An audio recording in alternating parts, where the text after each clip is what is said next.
দেখ মামা, নতুন বিদেশ আইসস, এখানে সব কিছুই ভালো লাগবে না।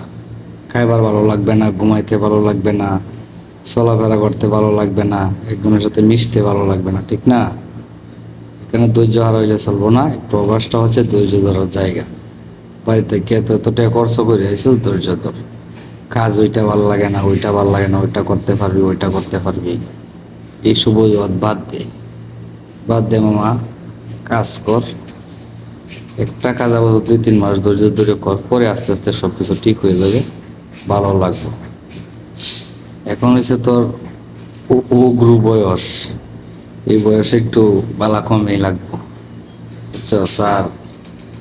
টাকা টাকা নিজের পকেটে টাকা দেওয়ার সময় তো মামু বুঝতে পারবা না, বেশি বুঝছো টাকা যন্ত্রণাটা। কাজে একটু ধৈর্য ধরো, কোনটা ভালো লাগে কোনটা ভালো লাগে না একটু ভালো লাগানোর চেষ্টা করো। দেখো আমি একটা কথা বলি, এই প্রবাসে আইসো তুমি অন্ধ আর বুবা লোক। কইতে পারো যে আমি অন্ধ আর বুবা কেন, আমি তো চোখে দেখতাছি, কথাও কইতেছি। যে জায়গায় তোমার বাসার কোনো মূল্য নাই, যে জায়গায় তোমার বাসা কেউ বোঝে না, সেই জায়গায় তুমি মূল্যহীন, সেই জায়গায় তুমি বুবা। কি কইছি বুঝছো? এই দেশের রাস্তাঘাট ছিল না, তুমি হইছো অন্ধ। কাজেই তুমি বাংলাদেশে যে কাজটা করতে পারবা, সেম কাজটা এখানে, কিন্তু তুমি এই জিনিসটার নাম জানো, যে কোনো একটা জিনিসের নাম জানো না। তোমার যদি বলে লবণ, তুমি চিনি এনে দিবা, হ্যাঁ তাইলে কি হইব? তাইলে এটাই। তুমি এই হাতের মোয়া পায়ে যাবে না, এখানে আগে ভাষা শিখো, এরপরে কিছু একটা করো, এমনি ভালো লাগবে। যেটাই করো একটা কিছু করো, করো কাজ করো, ধৈর্য ধরে থাকো। চাকরি যেটাই হোক করো, এক কথাই ধৈর্য ধরতে হবে। তাইলে মামা তুমি এখান থেকে সফল হতে পারবা।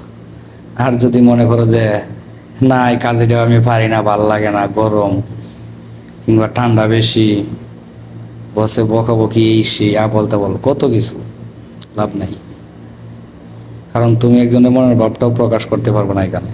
তোমার এই যে বুবা ভাষা কেউ বোঝে না, ঠিক আছে? কাজে মামা, যদি তোমার সামনে হরের ভিডিওটা, তাহলে একটু দেখো। কারণ হয়েছে তেমন কিছু লজিক আমি এত কিছু দিতে পারতাম না, কারণ আমি এরকম বড় কোনো ইয়া না যে তোমার এত কিছু বোঝানোর মতো ক্ষমতা আমার আছে। তবে এখানে একটা কইতে পারবো যে ধৈর্য ধরো, ধৈর্যের ফল সবসময় মিষ্টি হয়। কথাটা মাথায় সেট করে রাখো, কাজে আসবো এক সময়। আজকে তুমি যেটা পারতেছো না, এটা ধৈর্য ধরে করো, 2-3 মাস যাকে এমনি ঠিক হয়ে যাবে মামা। এটা প্রবাস, এই প্রবাসে যারা আসে এইভাবেই আস্তে আস্তে ঠিক হয়। কেউ আইসাই বড় লোকের চাকরি লয়ে বয়ে থাকে না, সময় নেই। তুমি মামা 6 মাস 3 মাস সময় দেও, সব ঠিক হয়ে যাবে মামা, বুঝছো? হাতেও টাকা থাকবে, দেখবা শান্তিও লাগবো, ঘুমাইতে পারবা, দিলা শান্তিতে খাইতে পারবা, তোমাকে খাইতেও ভালো লাগবে, বুঝছো মামা? যাই হোক, ভালো থাইকো।